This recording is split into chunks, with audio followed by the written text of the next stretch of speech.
Кремлевский стыд. Теперь официально Путину пришлось пойти на историческое унижение.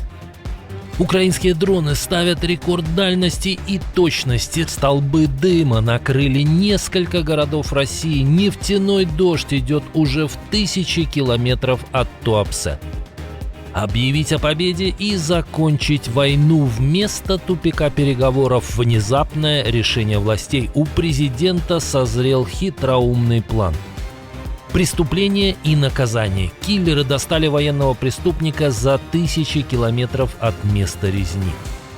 Король смог сделать то, на что не способен президент. Историческая речь английского монарха. Совесть заела очередная таинственная смерть российского чиновника.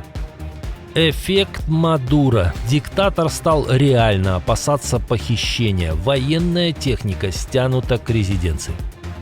Все тайное станет явным. Спустя десятилетия имена стукачей станут известны обществу. Где обещают открыть архивы? Расскажем. Об этих и других событиях к вечеру среды, 29 апреля. Ключевые события дня без лишних слов. Это «Нехта». Оперативно о главном в Украине, России, Беларуси и мире.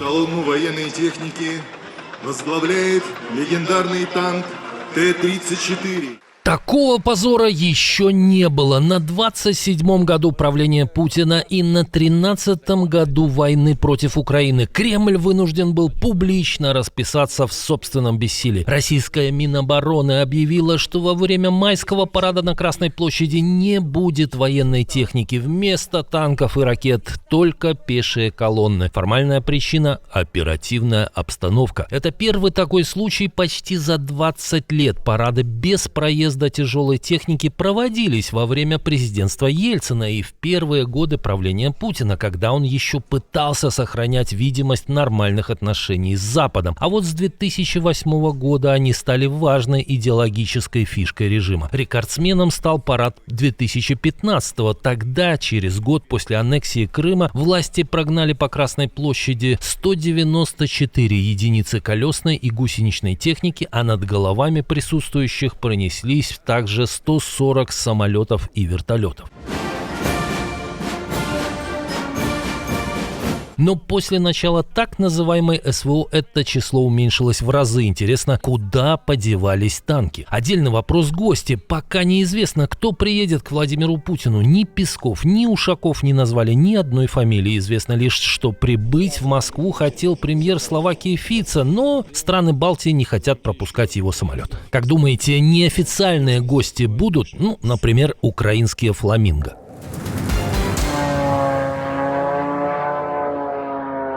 Тем временем сегодня дроны из Украины наведались на Урал. Под утро они атаковали город с символичным названием Орск в Оренбургской области. Это примерно 1400 километров от границы. В городе объявили тревогу, жителей попросили не выходить из домов. По данным местных каналов, целью мог быть НПЗ «Орскнефтеоргсинтез», один из крупнейших нефтеперерабатывающих заводов России. Очевидцы сообщают о падении как минимум 2 дронов. Долетели БПЛА и в другую часть Урала, в Пермь. По оценкам Осинт-каналов загорелась местная линейная производственно-диспетчерская станция, принадлежащая АО «Транснефть Прикамье». Небо над городом затянуло густым черным дымом, а с неба пошел нефтяной дождь. Видео из Перми поделился в своем канале и Владимир Зеленский. Президент подчеркнул, что дальность удара составила 1500 километров, и этот показатель украинские защитники будут увеличивать. Результаты очевидны для всех. То, что России нужно заканчивать свою войну, тоже очевидно для всех. Время переходить к дипломатии, и этот сигнал стоит услышать в Москве. Слава Украине! Тем временем пожар в Туапсе после очередного удара украинских БПЛА удалось локализовать только на 2-й день. Накануне дым накрыл еще несколько близлежащих городов. Его даже заметили из Кремля. Впервые на ситуацию, хоть и неуклюже, отреагировал Владимир Путин. Губернатор только что докладывал, он на месте находится. Во всяком случае, пару часов назад находился. Вроде серьезных угроз нет, и люди справляются на месте с теми вызовами, которые с которыми сталкиваются. И вправду, какие там серьезные угрозы? Ну так, пустяки, просто кипящая нефть течет по улицам.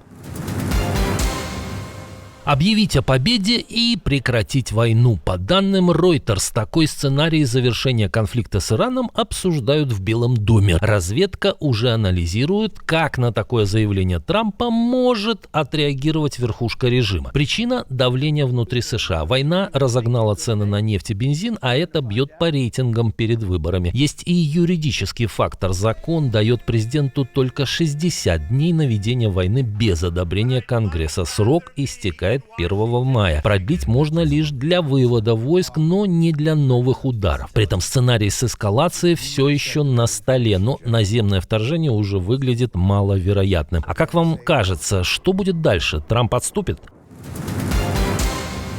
В Венгрии готовят масштабную зачистку теней из прошлого. Петр Мадьяр пообещал проверить приватизацию 1988-2000 годов. Речь о периоде, когда госактивы массово переходили в частные руки, часто непрозрачно. Он прямо говорит, нужно найти тех, кто тогда незаконно обогатился. Параллельно откроют архивы спецслужб социалистической эпохи. Лидер партии ТИСа обещает опубликовать списки стукачей уже осенью. Мадьяр хочет пойти дальше, создать следственный комитет. Задача – показать, как формировалась нынешняя так называемая элита и кто стоял за перераспределением ресурсов после падения коммунизма.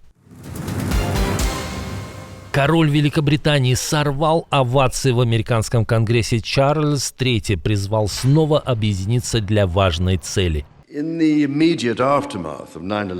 В первые дни после 11 сентября мы вместе откликнулись на вызов, как это делали наши народы на протяжении более века. Плечом к плечу через 2 мировые войны, голодную войну, Афганистан и моменты, которые определили нашу общую безопасность. Сегодня, господин спикер, такая же непоколебимая решимость необходима для защиты Украины и ее самых мужественных людей.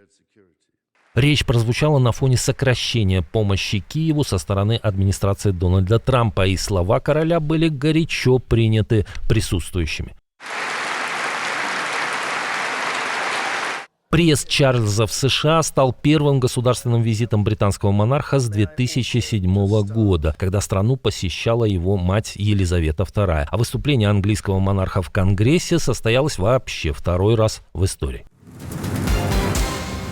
Лукашенко боится похищения. Во время визита в Гомельскую область диктатора усиленно охраняли. Журналисты «Радио Свобода» проанализировали спутниковые снимки резиденции в Лясковичах в Петриковском районе, где, скорее всего, ночевал бессменный руководитель страны, и заметили на них вертолет Ми-8, около 20 автомобилей и военную технику. Это необычно. Ранее таких масштабов охраны на этом объекте не наблюдалось. Резиденция находится всего в 50 километрах от границы с Украиной. Именно в ней в 2017-м проходила неформальная встреча Лукашенко с тогдашним президентом Украины Петром Порошенко, а весной 2022-го первые переговоры украинской и российской сторон. Ранее Владимир Зеленский призвал соседнего диктатора помнить о судьбе его венесуэльского друга Николаса Мадуро. Похоже, Лукашенко воспринял этот намек чрезвычайно серьезно. Возмездие добралось за 1000 километров от места преступления. В Хабаровском крае была осуществлена попытка убить Азатбека Амурбекова. Он считается одним из ответственных за резню в Буче в 2022-м. Телеграм-канал ВЧК ОГПУ сообщил, что этого мясника пытались взорвать прямо в военном гарнизоне в поселке Князево-Волконское. Бомбу заложили в почтовом ящике на лестничной клетке. По информации источников издания, в результате погиб подполковник Кузьменко. Еще несколько человек ранены. А вот о судьбе главной цели пока ничего не известно. Власти быстро засекретили инцидент. Правда, подтверждения этой информации из других источников нет. И еще одна символичная смерть в России. В Новосибирской области найден мертвым чиновник, который отвечал за массовое изъятие скота у фермеров. Вдова 43-летнего Сергея Тура утверждает, что у него не выдержало сердце, но ряд местных изданий пишет, что Тура нашли с огнестрельным ранением в собственном автомобиле. Официальной версии пока нет, но в СМИ предполагают, что чиновник мог свести счеты с жизнью. Зимой в регионе массово уничтожали скот, более 90 тысяч голов. Власти ссылаются ссылались на опасность распространения бешенства и пастереллеза. Успокойтесь, пожалуйста, пока еще. Это вызвало протесты фермеров. Позже губернатор сделал крайним регионального министра сельского хозяйства. А недавно проверки начались и в отделе погибшего Сергея Тура.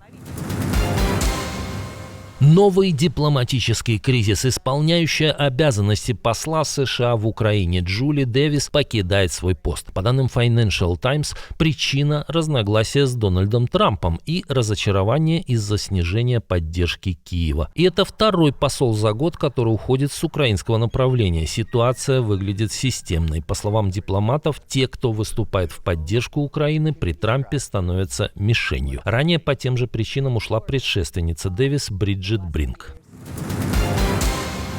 Россия снова бьет по гражданским объектам. В эту ночь десятки вражеских дронов атаковали Одесскую область. В Измаиле разрушено приемное отделение больницы. Пациентов и персонал срочно эвакуировали. В городе вспыхнули пожары, горели жилые дома, гаражи, хозяйственные постройки. Пострадали 2 человека. На Сумщине в результате ударов ракетой и дронами по Шосткинской общине погиб 1 человек, еще 2 пострадали. В одной из важнейших стран Евросоюза пропутинская политическая сила набирает очки. Партия «Альтернатива для Германии» впервые обошла блок ХДС-ХСС. Причем разрыв заметный – 27% против 22%. Это серьезный сигнал. Если бы выборы прошли сейчас, именно АфД заняла бы первое место. А правящая коалиция не смогла бы собрать большинство. Проблемы и лично у лидера христианских демократов, канцлера Фридриха Мерца. Его поддержка рухнула до 15%. Более 80% немцев недовольны его работой. Не помогли резкие заявления и шаги по борьбе с миграцией, в том числе в отношении украинцев.